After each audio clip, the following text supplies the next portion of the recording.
Melanjutkan dari episode 4 kemarin, di mana Sojun tiba-tiba memberikan kunci motornya kepada Jukyung dan berkata bahwa mulai saat itu, Sojun hanya akan mendengarkan dirinya. Teman-temannya yang tanpa sengaja melihat hal itu berpikir bahwa Sojun menyukai Jukyung, atau bahkan sedang menyatakan cintanya. Suho yang melihat hal itu dari kejauhan lalu mengejar Jukyung yang hendak memberikan kembali kunci motor Sojun dan berkata untuk tidak mengejar Sojun. Usut punya usut, ternyata Sojun memberikan kunci motornya kepada Jukyung bukan tanpa alasan. Sojun tidak rela melihat Suho berbahagia dan ingin balas dendam kepadanya dengan mendekati Jukyung. Sesampainya di kelas, Jukyung memberikan kembali kunci motor milik Sojun. Namun Sojun menolaknya dan malah memberikan sebotol minuman rasa jeruk. Dengan sedikit berteriak, Jukyung berkata bahwa ia lebih menyukai minuman dengan rasa stroberi. Saat di laboratorium, Suho menyuruh Jukyung untuk duduk di sampingnya. Jukyung juga membawa minuman yang diberikan oleh Sojun tadi. Suho bertanya, mengapa Jukyung membawanya padahal ia tidak suka? Jukyung lalu menjawab, sayang untuk dibuang. Suho lalu mengambilnya dan memberikan minuman itu kepada temannya dan menggantinya dengan minuman rasa stroberi kesukaan Jukyung. Saat istirahat, Sojun terus mendekati Jukyung. Ia juga mengambil duduk di samping Jukyung saat makan siang. Sojun terus menempel pada Jukyung. Bahkan Sojun sampai memberikan lauk favorit Jukyung yang sempat dimakannya dan membenarkan rambut Jukyung yang hampir saja masuk ke dalam mangkuk supnya. Hal itu membuat teman-temannya menyorakinya habis-habisan. Jukyung kembali memberikan kunci motor Sojun. Namun laki-laki Sojun menolaknya dan Sojun berkata bahwa motornya terparkir di depan rumah Jukyung. Jukyung yang kaget tanpa sengaja justru menyemburkan nasi yang di mulutnya ke arah muka Sojun. Teman-temannya yang melihat hal itu sontak menertawai Sojun. Saat keluar dari kamar mandi, Sojun menertawai Jukyung yang masih membawa tisu panjang menempel di roknya layaknya ekor. Dengan cepat, Jukyung lalu mengambilnya. Saat akan berbalik, tanpa sengaja, ada yang menabrak Jukyung dan membuatnya terjatuh. Namun, Sojun dengan sigap melindungi kepala Jukyung. Hal itu kembali menjadi bahan sorakan teman-temannya. Sementara itu, di kelas musik, ada seorang gadis yang tengah dirundung oleh sekelompok teman gadisnya.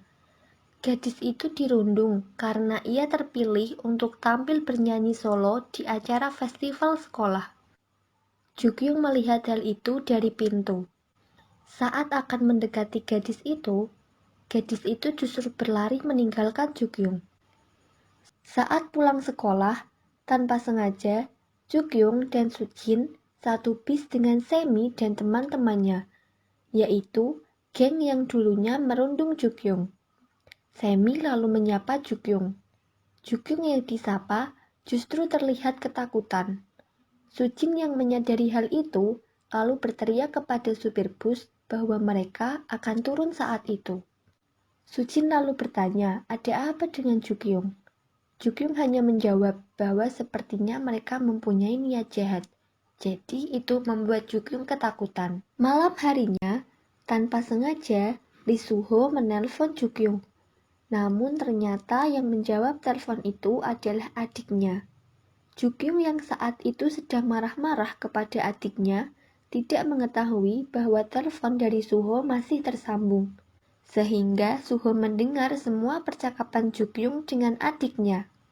Saat mengetahui hal itu, Jukyung sangat malu dan memutuskan untuk menelpon Suho kembali dan meminta maaf. Lalu Suho mengajak Jukyung untuk bertemu sebentar di luar, karena Suho ingin mengambil pakaiannya. Sesampainya di taman bermain tempat mereka bertemu, Jukyung lalu meminta maaf kepada Suho karena pakaiannya belum kering. Saat hendak pulang, Suho menghentikan Jukyung dan mengajaknya bermain basket terlebih dahulu. Di tengah permainan, tanpa sengaja, bola itu memantul ke arah Suho.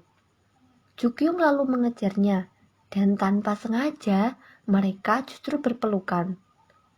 Saat Jukyung akan melepasnya, Suho justru kembali menarik Jukyung ke dalam pelukannya. Saat menyadarinya, Suho langsung melepaskannya. Ia beralasan kepada Jukyung bahwa ia mencoba mengganti deterjennya. Setelahnya, Suho mengantar Jukyung pulang ke rumahnya dan meminta kunci motor Sojun untuk dikembalikan kepadanya. Pagi harinya di sekolah, saat pelajaran olahraga, Jukyung berkata kepada Suho bahwa motor milik Sojun sudah diambil karena tadi pagi saat ia berangkat ke sekolah, ia sudah tidak melihat motor itu ada di depan rumahnya. Di tengah permainan, Taehun mengumumkan bahwa Suho kembali masuk ke dalam tim basket. Salah seorang temannya lalu berkata bahwa Sojun juga cukup pandai dalam bermain basket. Lalu, ia meminta Sojun untuk ikut serta dalam permainan basket tersebut. Sojun lalu mengiyakannya. Paginya, di SMA Jukyung diadakan sebuah festival. Saat tengah berjalan, tanpa sengaja ia melihat Gowon, gadis yang ditolongnya kemarin. Namun, make up yang menempel di wajah Gowon membuatnya menjadi perbincangan oleh siswa lainnya. Jukyung lalu menariknya dan memakeover Gowon. Hari ini, Gowon akan tampil menyanyi solo bersama tim paduan suaranya. Gowon tampil sangat baik dan mendapat standing applause. Selesai acara, Gowon menghampiri Jukyung dan mengucapkan terima kasih kepadanya. Dan ternyata Gowon itu adalah adik kandung dari Han Sojun. Di tengah pembicaraan mereka, Jukyung tiba-tiba ditarik oleh Suah menuju ruang ganti.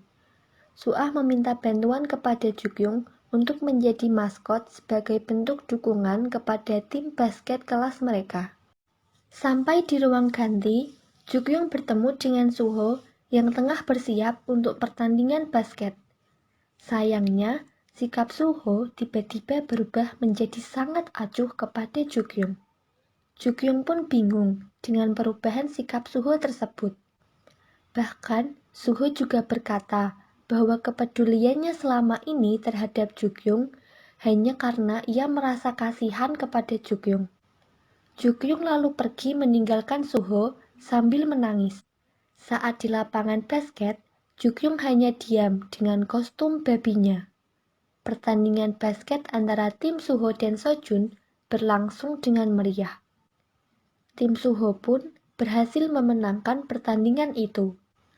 Setelah pertandingan, Suho memperingatkan kepada Sojun untuk tidak menjadikan Jukyung sebagai pelampiasan dendamnya terhadap Suho. Suho tidak ingin kesalahannya di masa lalu justru membuat Jukyung menderita. Jukyung pun akhirnya mengetahui tentang kematian sahabat Suho dan Sojun dari perbincangan temannya saat sedang mendengarkan live music. Jukyung kemudian teringat kondisi Suho yang lemas karena mendengarkan lagu yang mengingatkan Suho kepada mendiang Soyeon. Dari jaket Suho yang ia bawa, Jukyung pun ingat laki-laki itu adalah Lee Suho. Ia lalu bergegas datang ke atap dan mencari Suho. Di sana, Jukyung menemukan Suho sedang tertunduk dan menangis dengan terseduh-seduh. Suho lalu bercerita tentang Soyeon yang bunuh diri di sana. Jukyung pun langsung menenangkan dan memeluk Suho.